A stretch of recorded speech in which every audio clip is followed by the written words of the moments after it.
Okay, welcome to our weekly Chassidus. So what? This is a little deviation, a big deviation from what we usually do. We're doing something new, which is the last time we met. I asked if anyone has a particular maimer or sicha that they would like us to review and learn together. Please send it to me or let me know. And Moshe Eliyahu, who's on here, did, and this is a sicha from the Rebbe, Kuf Be'ez Shvat Tafshin Nun Beis. As you probably, most of you know, Tafshin Kuf Be'ez Shvat is the yortzeit of the Frierdiker Rebbe, is the yortzeit of the Rebbetzin, the Rebbetzin Chaim Mushka. And we're also going to try a little bit different format here. The Sicha is in Yiddish. Hold on. The Sicha is in Yiddish, which I don't think many of us on this call are so familiar with. It's not in Lashon HaKodesh, so we're going to use the English as our basis. And Moshe was I was very happy that Moshe was able to give us a copy of it in English. And since it's in English, I'm going to ask other people to read besides me. So I'll read for a little while and give my 2 cents as necessary or as I feel like doing as usual. And at some point, I'm going to stop and ask someone else to take on the reading, and then we can all listen. And I'll be happy to, elucidate, comment as other people I hope will. So you're all on mute right now, but feel free to take yourself off mute. So I'm going to start, and then I will think about someone else jumping in. Okay? The 22nd day of the month in general, Chaf Beis, 22nd, is a blessing. It's alluded to in the number 22, which are the letters of Becha. In a pasuk, this is in Parshas Vayechi, when Yaakov Avinu was giving blessings to his children, and the pasuk says, "Becha, in you, Menashe and Ephraim, people will be blessed. In you," refers to Moshe and Menachem and Ephraim, which means, but in general, so listen, another thing we could say that's not said here. It's the 22 letters in the alphabet. So there's a certain wholeness that applies to the number 22, completion, right? All-inclusiveness. So this is a day that from it, through it, and with it, the Jewish people are blessed in all their matters, because this is a blessing of Yaakov to Menashe and Ephraim.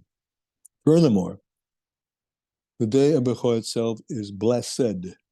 It gives a blessing, and it itself is blessed. As understood from the simple meaning of the verse, Becha, with you, all the Jewish people are blessed. In other words, with the 22nd, with the 22, which in this context with you means that with their blessing of Ephraim and Menashe, all the Jewish people are blessed. With that blessing on the 20th of, that's Becha, of you, that he gave to Ephraim and Menashe, all the people are blessed. So the implicitness here is that Kuf Beis in general, and we'll get to specifically Kuf Beis of the month of in which the Rebbetzins yortzeit is a day that's set for from way back when as a time for blessing. The Jewish people are blessed, all the Jewish people. Becha is a unique blessing, which from it emerges more blessings, more and more blessings with no end until the end of Olam, which means until the end of the world, really, but it means forever, la'olam vo'ed, including the end of the Olam, an idiom of concealment. Now, what that means, I'm sure some of you know this from learning in general.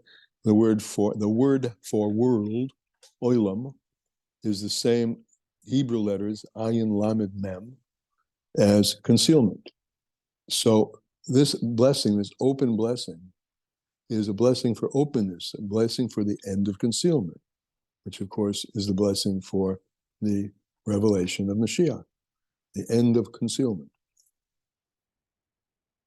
Likewise, it's also understood regarding the day of the Yortzeit of the 22nd of Shvat, that it is a day of blessing from which all Jewish people are blessed, bechor, with you, it means in you, with you, as a result of you, but with you, all the Jewish people are blessed. For the Jewish people, meaning all of us, a Yortzeit is connected to ascent. We always say on the Yortzeit of a tzaddik that his neshama or her neshama should have an aliyah, and that aliyah should, language is poil Yeshua's bekerev oretz. It should affect salvations down here below. What goes up must come down. As emphasized in the custom of reciting Kaddish on the day of the Yortzeit in correlation with the new ascent. Every year, it's an interesting thing to think about. Why do we say Kaddish every year? Why do we memorialize the Yortzeit every year? Well, sure, we want to take notice of it.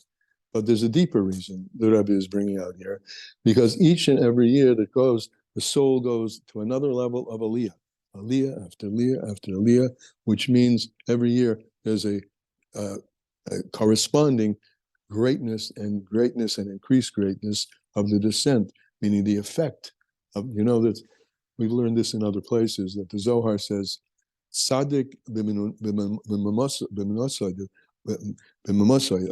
tzaddik in his death, mimaves, is more effective in this world after he's released from the body than when he's in the body. More effective in this world. And the limud goes on to say, of course he's more effective in this and other worlds. He's going up and up and up and all the time casting great spiritual effusions, right? But why in this world? Because the more because in this world, the tzaddik or the tzaddikus, in this case, we're speaking of the Rebbeson, was confined in a body. And as the only ones who could be influenced are those who could realize the extension of the body, either physical presence or technological presence through a video or a radio. But when the soul is released, there's no limit to the amount of presence that it can have, and that effusion falls down and deeper and wider each year, as people have remarked very much about after the passing of the Rebbe, how almost exponentially Chassidus, Chabad, has grown over the world because of the influence of the tzaddik. And the many, many stories we have about the Rebbe's influence on people after he passed away. So the soul attains a greater measure of influence as it ascends year after year after year.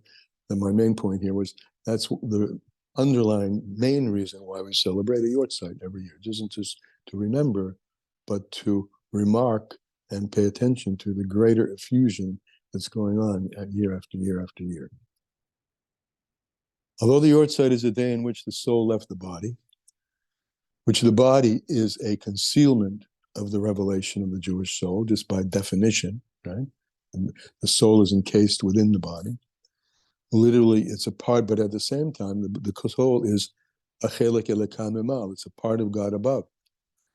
But the body has a constraining force on the soul, constrains it from being revealed, the soul being revealed in the body, which this is indeed the greatest concealment which it can possibly be. There's an expression that, and we come across it in the Mishnah, al korchacha ator chai, al korchacha ator mes.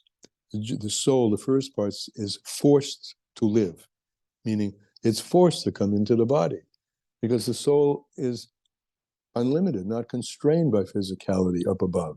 So it's a great mysterious nefesh. Can you think about it this way? It's a great mysterious nefesh, giving over and the dissolving of the ego, if you could say that a soul has an ego.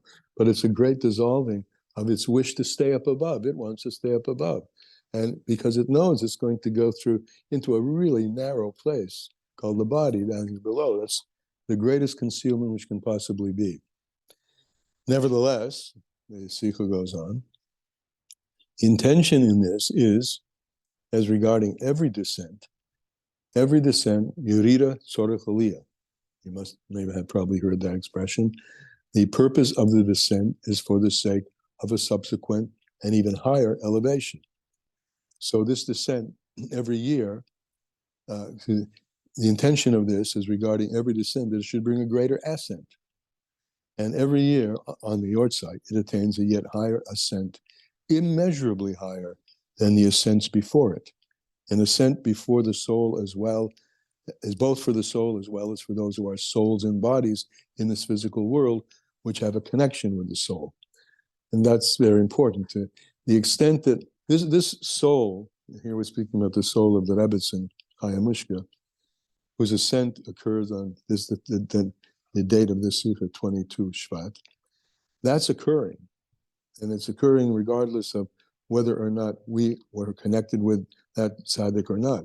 And it can have sort of ethereal kinds of effects down here below. But its greatest effect is going to be on those who are mekushim or kasher, tied to the tzaddik when the tzaddik was in his life, in his or her lifetime, through, in the case of, let's say, the Rebbe, learning his Torah, being at the Farbrengens, etc., to the extent that we had a connection.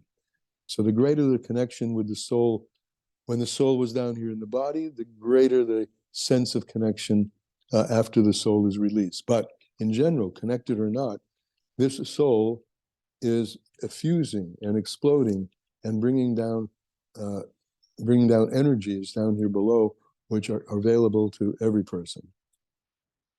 So a person who's connected with the soul attains even more long days and good years filled with Torah, commandments, and good deeds. Furthermore, let me just stop for a minute. So far, everyone's on board? I mean, following? Anybody not? I'll go for a drop more, and then we'll see if we get any volunteers here. Furthermore, and mainly, this includes the ascent attained in the true and complete redemption. And now he's shifting a bit to a particular focus here on the time of geula. In the time of the complete redemption, both the ascent of the soul through the phenomenon of arise and sing those who dwell in the dust. This is a pasuk. And by the way, if you have the text that I sent out, Moshe Elio was nice enough to provide. It has footnotes at the bottom. This is from Isaiah, Yeshayahu, who was full of prophecy about the resurrection, the redemption and the resurrection. So he says, it's time when those souls will arise and sing. This is an English translation. The souls will arise and sing, as known that the ultimate perfection also of the soul is specifically souls and bodies in the era of the resurrection, as well as the Jewish people which had a connection to the soul, as the verse says, death will be eliminated forever, and Hashem Elokim shall erase tears from all faces. And it is understood that when the tears are erased by Hashem himself, it does not only eliminate the tears that were there previously as the simple concept of erasing, rather through this, the ascent, following the erasing of the tears, attains an additional phenomenon that wasn't present even there were no tears, as understood also from the exposition that the word dima, tears, has the numerical value of 119, which means that one of the 120 combinations of the letters of the name Elohim is missing, and through Hashem Elohim erasing the tears, the perfection of all 120 combinations of the Shem Elohim is achieved. So let's stop for a minute. He said, I read till the end of an idea. He said a mouthful. First, more than a mouthful. There are two phenomena going on here. One is geula, going on right now, going on. We are in it, in the midst of it, passing into higher levels of it. And then there's another tekufa, another section of time, so to speak, another tekufa, in which is called the resurrection, the resurrection of the dead. In the time of Mashiach, the time that we are in, moving farther and deeper into the actual presence, physical presence of Melech HaMashiach, souls are in bodies, in physical bodies, and they have we have a greater and greater revelation of God's presence. As many of us, not many of us, almost the whole world is seeing through the miracles that are going on in Gaza every day. We're seeing nisim v'neflois, wonders and miracles. Then comes a time, of course, after Mashiach himself makes his presence here known, which is called Techiyas Amesim. The notion is, it's disputed and not disputed. There are different positions in the Midrashim, whether what I'm about to say, how to take what I'm about to say, which says that at the time of the resurrection, everyone, all the bodies will die for some short moment, and then they will be reconstituted. And when they get reconstituted, not only will there be a sense of the physical, a tangible sense of the spiritual, which is what we're getting, of the effusions of godliness, but even essence of God will be tangibly present in a physical body, something which is now a total paradox. That essence of God is ayin, right? Nothing, no differentiation whatsoever. Body implies the ultimate in differentiation. Each one of us at this table, this virtual table, are separate people. And we have hundreds of little items, each of us in a house.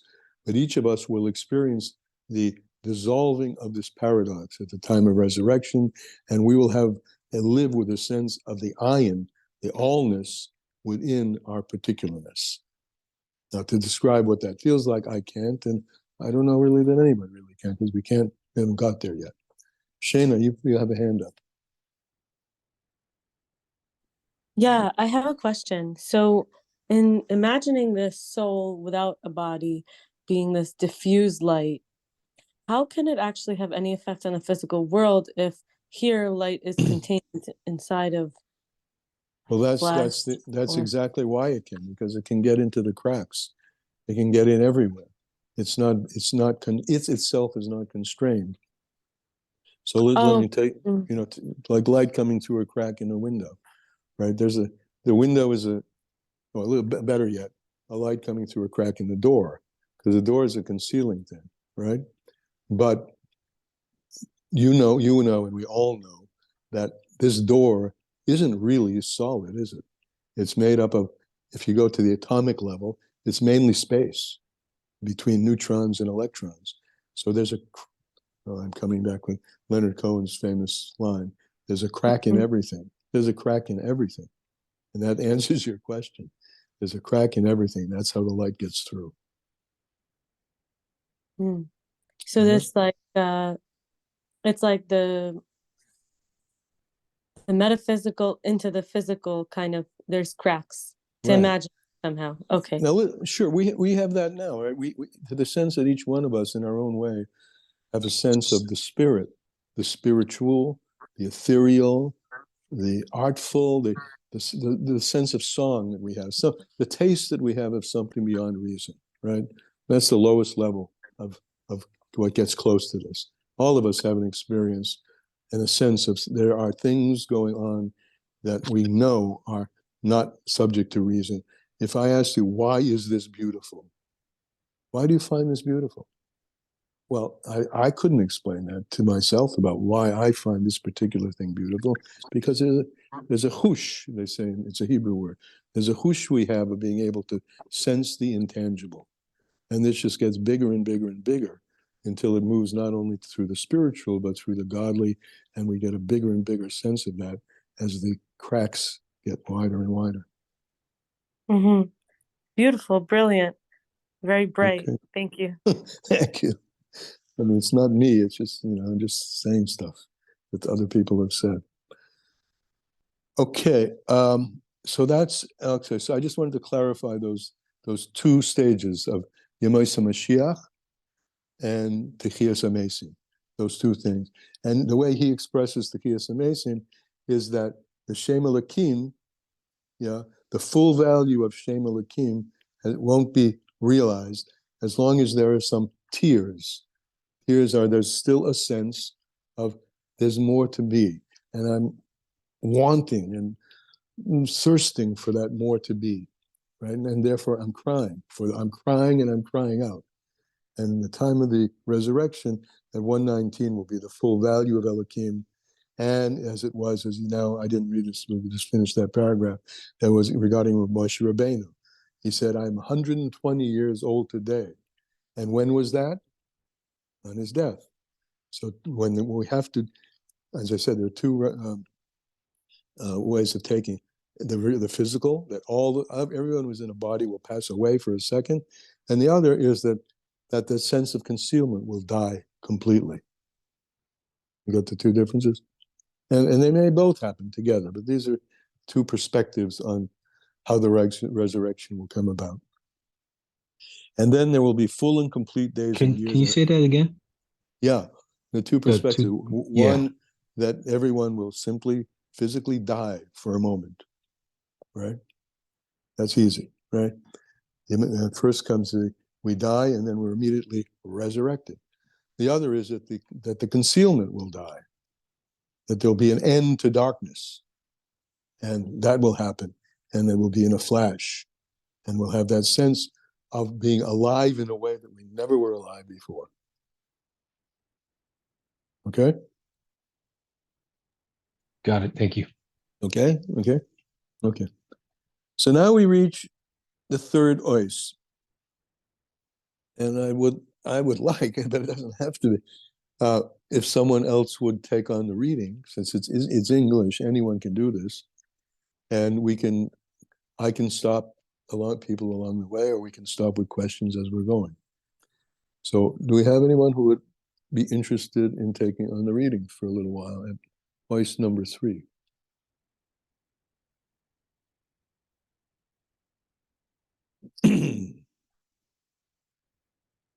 Don't all volunteer at once. Nobody would like to read. You find my voice. I'll do it. I'll do it if you want. All right, fine, sure. This concept. Right. This concept is especially emphasized in the yard site of the daughter of my revered father-in-law, the Rebbe, leader of our generation on the 22nd of Shavat, which in addition to her own merit, she also has the merits of her father, and especially that a daughter has a special connection to her father, and Okay, she so was educated by him. Yeah, stop for a minute. It says, so get this, is Zohar, that says, yeah, Chokmah, that Chokmah, that Malchus is called the daughter of the father. The father in Kabbalah and in Chassidus is Chokmah, wisdom, right? And the daughter is Malchus. So this Rebbetzin has a virtue that's only can apply to the Rebbetzin of a tzaddik, right? She's a daughter of the Frierdiker Rebbe. So she is the daughter of that particular level of tzaddik, which was his daughter. And that level, the father is the one who gives birth to the daughter. That's the expression in Kabbalah. The father gives birth to the daughter.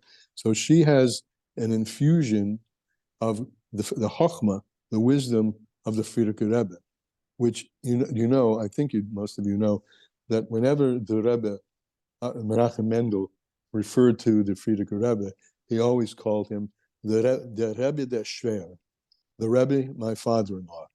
He never referred to himself as the Rebbe, and he never lived as though he was the Rebbe. His Rebbe is the Frierdiker Rebbe, and especially, and even more so, after the Frierdiker Rebbe passed away. The Rebbe would go to the oil, and there we know, because he told us, someone asked him a certain question, and I don't remember the question.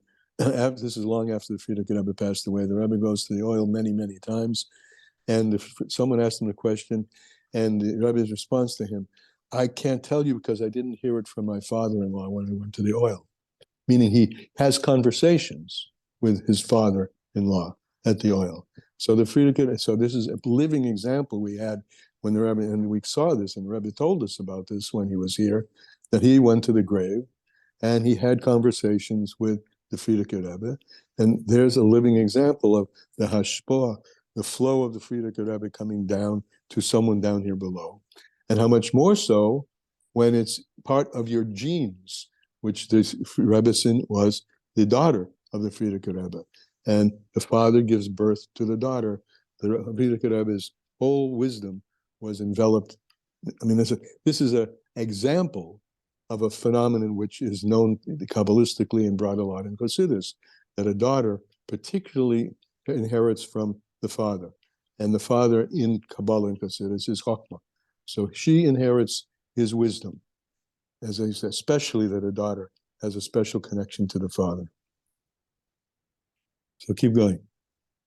All right. The Nasi, leader of the generation. Nasi, an idiom for is Nasus?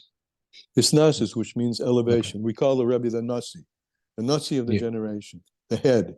But what it means is the exalted one of the generation. And Okay, so go he ahead. lifts up the entire generation since So not the you know, leader is everything. yeah, Hanasi is a coil. That's the expression in Hebrew. So not only that he is exalted, but he, which means to be lifting up. So he lifts up everybody. And I mean, look, we are very much, all of us here who are here tonight are indebted to all of the Rebbeim for the Chassidus that we're learning, which is in one way or another, otherwise we wouldn't be here, lifting us up. Mhm. Go ahead. From this is understood regarding his daughter that all her aspects, including and especially her passing, bring about an ascent for everyone. And especially that her yard site on the 22nd of Shavat occurs in the same month, Shavat, as the yard site of her father, my revered Right. father-in-law, the Rebbe, on the 10th of Shavat, which the ascent I and just want to point elevation. out, you see how he says, my revered father-in-law, the Rebbe. Mhm. Frierdiker Rebbe is his Rebbe. Yeah. So Go ahead. which the ascent and elevation of the leader of our generation is more revealed on the day of his Hilula, as known that then all his deeds, Torah study and service, which he accomplished all the days of his life, ascend and are revealed below, to the extent that it works salvations in the midst of the land. It says stop. The word Hilula, Hilul, Hallel, right? Generally and correctly translated praise is also light, L-I-G-H-T, Hilul. And that's brought in the many of my Morim of Hanukkah about praising Hashem, delight. So then when his neshama has an aliyah, it creates a spiritual, quote, light up above, which ascends and comes down below. And in Hebrew it says, Bekerev ha'ora.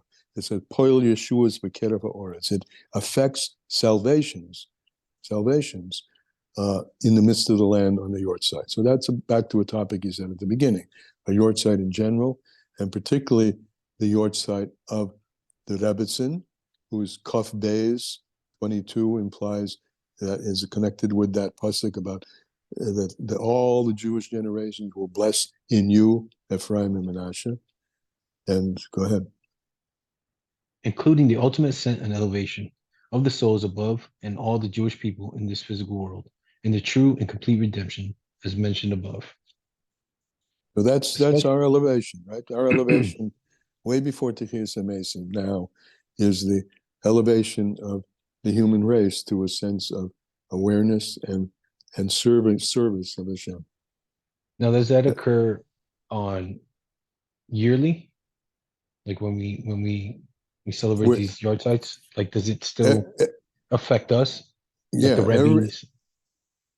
yes, you said that earlier, that every yort Okay. site is a ascent to a higher level, and every ascent to a higher level calls a descent to a lower or broader level. Yes. Okay. All right. Especially since our generation is the last generation of exile and the first generation of the redemption. As my revered father-in-law, whose Hilula it is, announced and notified many times that we have already ended everything necessary to bring Mashiach. And now the only thing left is that everyone accept the Mashiach actually. Hence, it is understood that if in the period in between there was an incident of passing away, as took place on the Chaf Beis Shavat 4 years ago, in the year 5748, indeed, it is only to bring about the soul ascent which is still necessary, the ascent of the true and complete redemption. So there's something very interesting here. We're in, the Rebbe announces, as the Rebbe many times did announce, in the name of the Frierdiker Rebbe as well, that we are in the time of Mashiach, and everything, we just have to accept it. Now, accept it means makabel, right? That's the word in Hebrew. Makabel panei Mashiach. We had to kabel. Kabel is to, like a kli kibel, a vessel which takes things in. We just have to open ourselves up to the reality that till now has been fairly outside and removed from us. In other words, like a person who's thirsty and is looking for water, and suddenly he's far away, he sees a big river. So how do I to take that in? Now that I've seen it, I'm just using this as a metaphor. Now that I've seen it, and I'm in the desert, my thirst actually gets more aroused because I'm seeing it now. I'm saying so, and if I'm more aroused, you should have an energy for getting closer to it and closer to it until you drink it. And so that's the a way.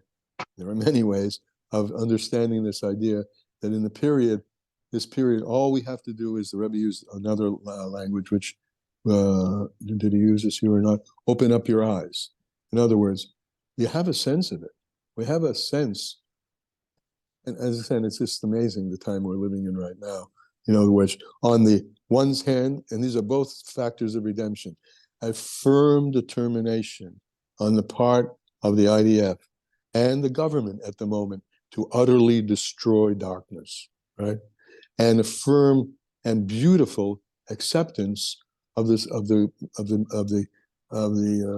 accoutrements of mitzvahs, tefillin. People, the soldiers putting on tefillin. We were in the early days, we saw things about totally unobservant people in Eretz Yisrael kashering their homes so that they could make food that the IDF would eat, and not one soldier would have to reject it because it wasn't kosher. So, I mean, we are in a phenomenal period right now, because this was said years and years ago. I mean, there were, breadcrumbs, so to speak, footsteps of Mashiach then, and our Rebbeim, not only our Rebbeim, but all the tzaddikim have a vision of much farther ahead than we can see. So they can say easily, it's right here. All you have to do is open up your eyes and get into it. And so, and just a little bit of, hopefully, maybe, and when I'm happy to have conversation about this as well, clarification of what the Rebbe said, that all we have to do, what does he say here? Did he use open up our eyes? Or we're already ended everything. And the only thing left is to accept the Mashiach, actually. Makabel Panei Mashiach. We accept the face of Mashiach. Live with it. Okay. Yeah, Makabel the face. If anyone has any comments and wants to discuss this, good time to do it. If not, go back to Moshe. Okay. All right. With this, we understand why the blessing of the day of Chaf Beis Shavat is a blessing with which the Jewish people will be blessed. The blessings which are drawn forth to every Jew and to the Jewish people in general, and especially to the Jewish women and daughters, especially through them conducting themselves in accordance with her instructions and her example. Blessings in all matters, both physically and spiritually, as well as physically and spiritually united, and blessings as such that from every blessing emerges another blessing and another blessing with no end. So here I think is appropriate to have a comment about Jewish women. Why particularly Jewish women? This all derives from a saying that we all know from Shabbos davening Friday night, Eishes Chayil, Ateres Baila, and many other things that one could say about women. But let's just focus on that. Eishes Chayil, Ateres Baila. The woman, what do they say? Of valor. It means like a strong, a Chayil, it's an army, right? Chayil Beis David, the army of Beis David. A woman has a certain strength. And what is that certain strength? That she is the crown to her husband. Now, her husband in Kabbalah is Chachma, the male force of coming out, coming down and out. And, I just don't have the right word at the moment, so someone else does. Is, expressing outwardly in a very general characteristic way. Maleness is expressing outwardly, as you see in the way that the intimacy is, the male expresses outwardly, and the woman contains inwardly. But that inwardly is a very deep dimension. It's called panemius, it's called inwardness, right? And that inwardness is way deeper than the male's extension outward.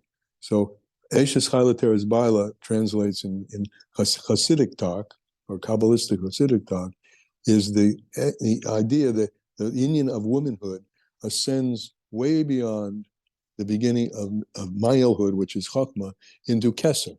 Eishes Chayla Teres Baila. A Tera is a crown. And so King Mashiach, and any king, but we're hearing about King Mashiach, wears a crown, right? The crown is what crowns and actuates the energy of the king when there's a coronation, or the queen, the king and the queen. So woman touches that. Eshes Chayil Ateres Baila, a woman of strength, we'll call it strength instead of valor, strength, touches into the crown and opens up a whole new effusion of godly revelation, which we call geula. Just a little, on that. It's always associated with femininity. There's a near Manusi, who you've been, I don't know if you've been following him or not, but he has a sikha, and he says the Mashiach will be a couple, male and female. I don't remember where he brings that from, but I mean, just looking into Torah, you see Abraham and Sarah, you see right. Moshe and Zipporah, we see Right. King David and Bathsheba. So right. I don't, yeah. Good. You see it also in Melech and Malka. There's the king and the queen, right? They're always a pair, king and queen, and they have a very interactive relationship with her. The king giving to the queen internalizing, and who's the boss? Who's the boss? Well, we all know. But go ahead. Keep going. You're doing a good job. And by the way, anyone who wants to take over or comment, please do. Or questions, we're on the road here. Questions, answers, comments. Moshe, you want to continue? Okay. Since the yard site, wait, am I there? Yeah, you're 4, there. right? Okay. We're in 4, right. Since the yard site of Chof Beis Shavat is connected to my revered father-in-law, the Rebbe, leader of the generation, the father of the one who passed away, and especially, as mentioned above, that it is in the same month, Shavat, as the day of his Hilula, when all his deeds, Torah, study, and service are revealed, it is understood that this day is connected to the general service of the leader of our generation, and automatically of the entire generation, since the leader is everything, and the body follows the head. So what he said very simply, since the Rebbeson is connected with the Frierdiker Rebbe, the Chochmah gives birth to the daughter, so her yortzeit is very much connected with him and all of the revelations and all of the perspectives that the Frierdiker Rebbe brought into the world. Go ahead. Together with this, it is understood that since the passing on Chof Beis Shavat was many years after the passing of her father, my revered father-in-law, the Rebbe, and it occurs on a different day later on in the month than on the day of the Hilula, sorry, of the 10th of Shavat. It is therefore understood that it has a unique matter in continuation and in addition to his Hilula. So you see what the Rebbe is doing here? Every detail is something to be learned from in terms of Torah. That it was a different day, so we got something new to learn. That it was a later day, it's a deeper progression. It's a further progression. Okay? Go ahead. Okay. And we may say that this is also alluded to in the number of the month, Shavat, the 11th month, and in the number of the day of the month, the 22nd, which occurs in continuation and surpasses the 10th of the month and the day of the Hilula of the leader of the generation, Rabbi Yosef Yitzchak, as we shall explain.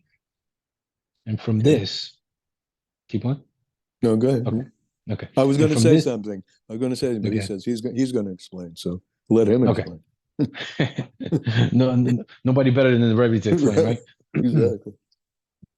And from this, we must take a lesson in the service of our generation in particular, being that it is the generation of the leader of our generation, which the leader is everything, and especially a lesson regarding the service of Jewish women and daughters, since it is connected to the yard site of the daughter of the leader of our generation. And especially that in these days, in close proximity to the Chaf Beis Shavat, the Women's Shulchos Convention is taking place, and its culmination is on Chaf Beis Shavat, as we will discuss further on. So now the Rebbe will get into the particular value, particular extraordinary value of the woman, the feminine, the womanhood. I'm going to ask if anyone else would like to read. Maybe one of the women. Maybe not. Anybody else want to read?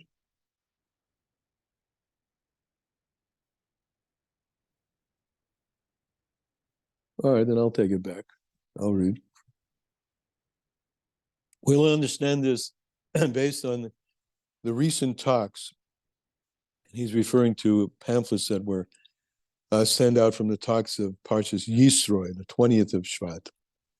They said, and now we're on the 22nd of Shvat. So we're going to talk about things that will be given out weekly on the Torah portion of Parshas Yisroi, which is the portion in which the Torah was given 2 days earlier than Kuf Beis, right? Then the 20th of Shvat. Regarding the two manners of the recitation of the Ten Commandments. This is an interesting Indian which I had actually never seen before. I mean, it's not such a big deal that I hadn't seen it before, but it made a big impression on me because it's new. Okay. So the giving of the Torah, about two manners of the recitation of the Ten Commandments, right? They're given twice, right, in two different parshas. The first utterance, which was said by Hashem, and in that utterance of the Torah, it says, and Hashem spoke all these words, saying. This is in Parshas Yisroi. Yisroi is the parsha, a lot of memorim about, and see because why the initial giving of the Torah from God Himself comes in the parsha of Ager, Yisroi, and huge amounts of learning about that. But it does. And that's the first enunciation of the Torah, where we all stand up and all the kids come to shul, is in Parshas Yisroi. And the second utterance of the commandments, which were repeated to Moshe in Mishnah Torah, right? Mishnah Torah is the Vorim. It's called Mishnah Torah. It's given over. These are Moshe's words. Moshe is writing this part. This is Moshe telling the story, not Hashem telling the story that he's writing down, but this is his story. So these were words that he is repeating, Deuteronomy, and that's the second book in which the Torah is given. And it says there, and Hashem spoke all these words, like Moshe telling a story.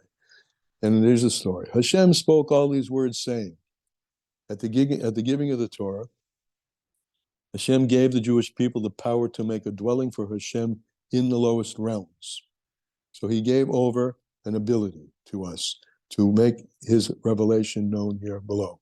To make a dwelling place in the lower worlds. That in the lower realms, there shall be the revelation of His essence, not just in the higher realms. The highest of realms is where there's no realm.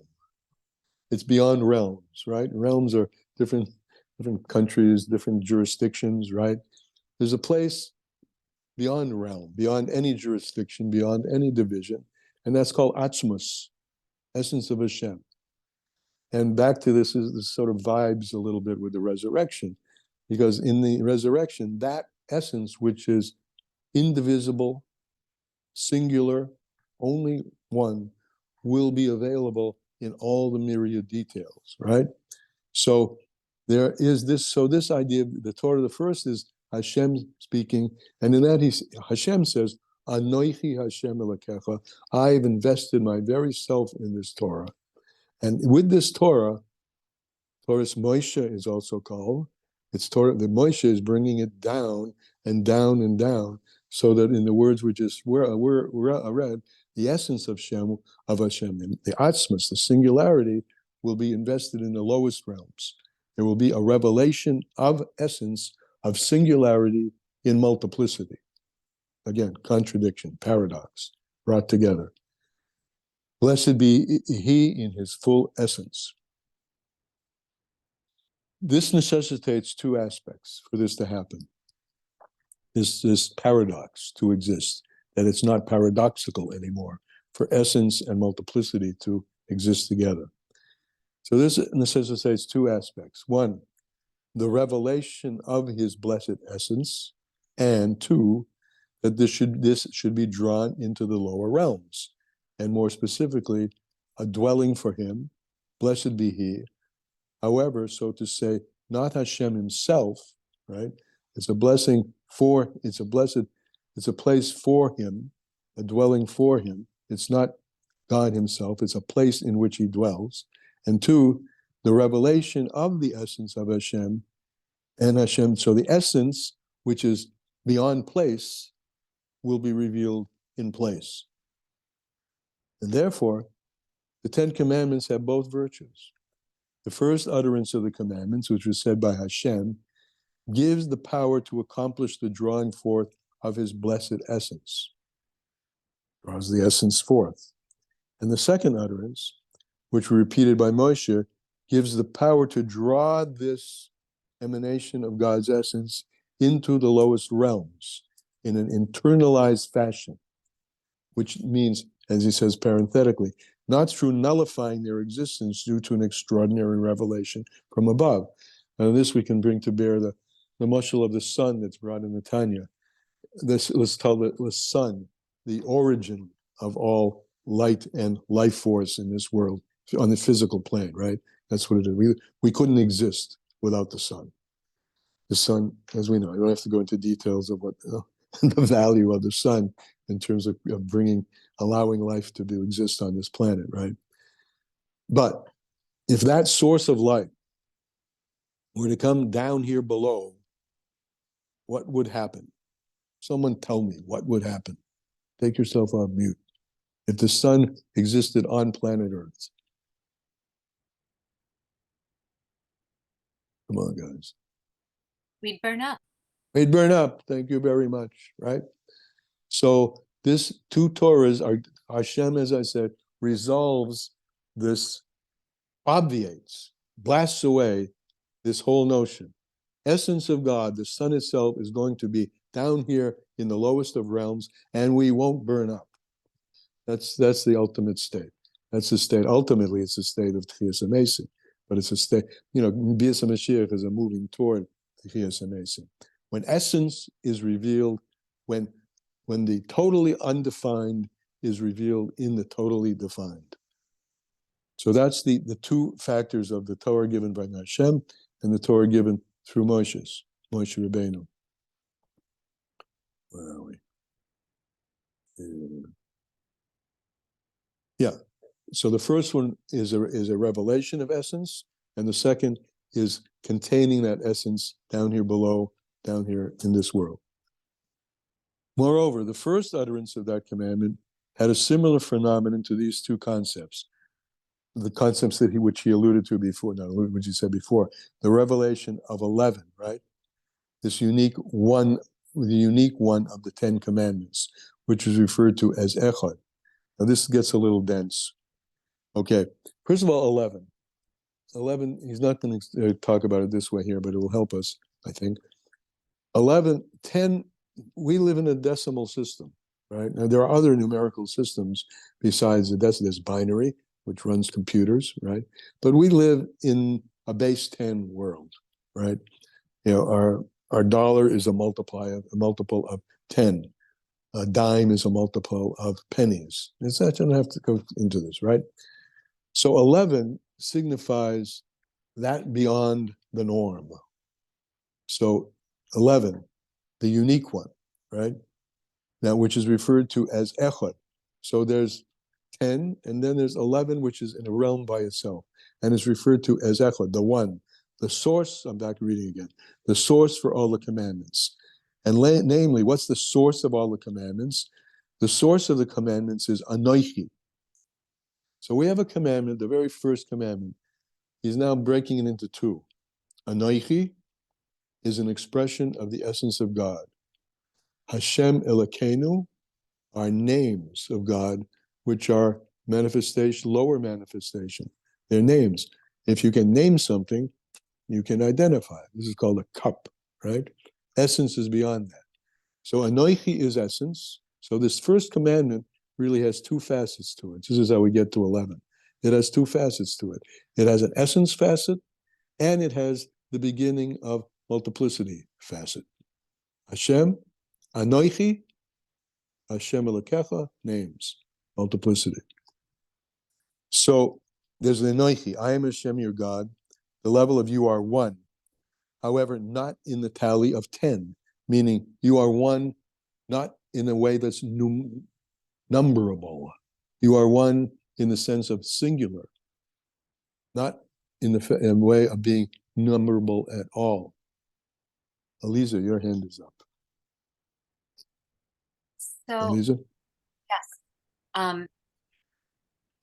So usually when I think of beyond the norm, I think of the number 8. No, 8 is infinity, yeah. So how do we But compare? it's the same idea. 7 is the norm, Right, that's 7 10. days of the week, right? And 8 is beyond the norm. 10 is a norm, and 11 is beyond the norm. They're fairly equivalent ideas. Then 8 and 11 are equivalent. It's fairly equivalent, yeah. But yes, but at the same time, there weren't 8 commandments, right? I mean, there weren't 7 commandments. There were 10. So there's something special about that idea of beyond that accrues to the Torah that doesn't occur to the 7 days of the week.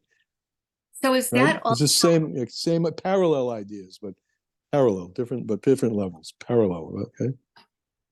So then is that also linked to the fact that there were the 10 utterances in Hashem's creation of the world, and that 11 is then more than what was originally created form, going back to the beginning of what we were going through, talking about the worlds and the revelation that we're going past the original Helam, hiddenness of the world, to go to the 11, something past the original utterances? Right. That mimer, there's a mimer, with the 10 utterances Hashem were created. It's a mimer chazal from some midrash, but I don't know where. I think midrash, you can correct me if I'm wrong. But that goes on. And then it goes on. He could have created the world in one utterance. That one utterance is this 11, where everything is contained there. But instead, he decided that he's going to divide it up into different compartments, which are the 1 through 10. He could have created the world with one utterance, but he didn't. Rabbi? But wait a minute, just let me finish that thought. He didn't, really. But at the same time, he did, meaning that singular essence, that level of 11, is present in all the 10. Another way of saying that singular essence is present in every particle and subatomic particle of all the diversity of reality. Essence is everywhere. Okay. Rabbi John, quick question. Oh, Jonathan, yeah. Hey, good. To get him into a rock by analogy, the question of 11 versus 10, can we draw an analogy between that and the 7 days of creation and Shabbos being the taste of Olam Haba and 8 being the supernal or beyond what we would define as nature? Exactly. The 8 being the infinite, the Olam Bayed, but also a taste, and Sheva or 7 being the taste on Shabbos of Olam Haba, also being a hint at the infinite, which is 8. And Hashem could have created all the universe in one utterance, one day, but he didn't. So that I'm just wondering if we can draw an analogy between the two. Yeah, absolutely. You're absolutely right. Good. So who was, I was reading. More? Go ahead. So just drawing upon what Jonathan just said. So if looking at 7, we know that of the 6 days of creation, that each of there are 3 pairs. And just as we know with the midos, there are pairs. So then there's 1 in addition. And so whether it's, and we know that the Aseres Adibros are paired. Those that are being Adam Lamakom and those that are being Adam Lechavera. Yeah. And so there are the pairs. So 1 past that, I guess, is the perception and the revelation of that which cannot be paired, which is unique in the essence of Hashem.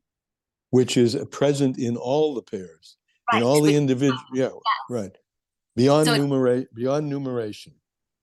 Or the source of all things, the source of all pairs. Right. When we say, for instance, what did you say? We were using the bein makom, bein adam lechaverei. There's a difference. Aseres adibros, right? That there's a pair, Anochi and then Kivara ve'en. So Right. that's first pair. So you have Anochi, that's Anochi Hashem, is bein adam lemakom, and then Kivara ve'en, that's bein adam lechavero, where it's they're equal pairs. And when we look at the 10 makos, again, each one corresponds to the Aseres Dibros and the 10 utterances within creation, but there's an element that goes beyond that that's also within all of it. That's it. That's the 11th. That's the 11th. You got it. You got it. Wouldn't that Okay. be, Wouldn't that be what? when we say as Yashir, isn't that element that goes beyond, where we have that complete unity, and yet each one of us saw the revelation individually? You mean the language of Oshir, the experience of Oshir, the experience? Is that what you're saying? The experience of that revelation? Yes. Yes. That's the experience that we all had. So that's beyond the 10 makos, and that's the 11 then. That's like Yeah. Corresponds to the 11. The level back inside, and he says, I'm in the middle here. The line begins with, however, not in the tally of 10. This is the level of the innermost of Kesser, right? Back that structure. You have the structure of the 10 spheros, right? And on top is the essence of God as expressed by the crown, and that's the 11th. So the level of you have the 10 spheros, and then you have the level of the innermost, I'm reading now, of Kesser, which is on a yet higher level. So you're right. I mean, these things pervade all different kinds of constructs, but there's the things and then the essence of things that's in common with all of them. And the essence is on a higher level. It transcends the 10 spheros, which the 10 spheros are the revelations of Hashem. So that's one point about the phenomenon of the first utterance, right? It's the anoichi, it's the essence. And two, this revelation now is drawn down into the 10 commandments, including, as anoichi is one part of the 10. Essence is included in everything. Inasmuch as the Torah is connected to Seder HaHistalshalis, the chain of descent, which the chain of descent is in the number of 10 spheros, which is the Seder HaHistalshalis. He has a nice way of expressing it. I don't know if it's in the Yiddish, or if it's a comment by the translator. The gradational descent of the light of Hashem, coming down grades after grades after grades, which is based on the number 10. 10 spheros, 10 utterances, 10 plagues, blah, blah, all of that. To this extent that this also affected Seder HaHistalshalis. In other words, that the 11 that the essence comes down into Seder HaHistalshalis. And even this physical world, as the words of our sages, that the voice of Anoichi Hashem, before Hashem, Elokecha, etc., came forth from all 4 dimensions. This is what they say. Where's this footnote? This footnote is in Midrash Tanhuma on Shmois. So this is one of the occurrences that model this, that displayed this notion of being above time and place, in time and place, right? Is that the voice of I am Hashem came forth from all 4 directions of the world, as well as up and down, heavens and earth. And the birds didn't chirp, the birds didn't fly, and an ox did not moo. This is from Takuni, where is it? 30, Shmos Rabbah. Everything was just overwhelmed by the expression of essence. Imagine that?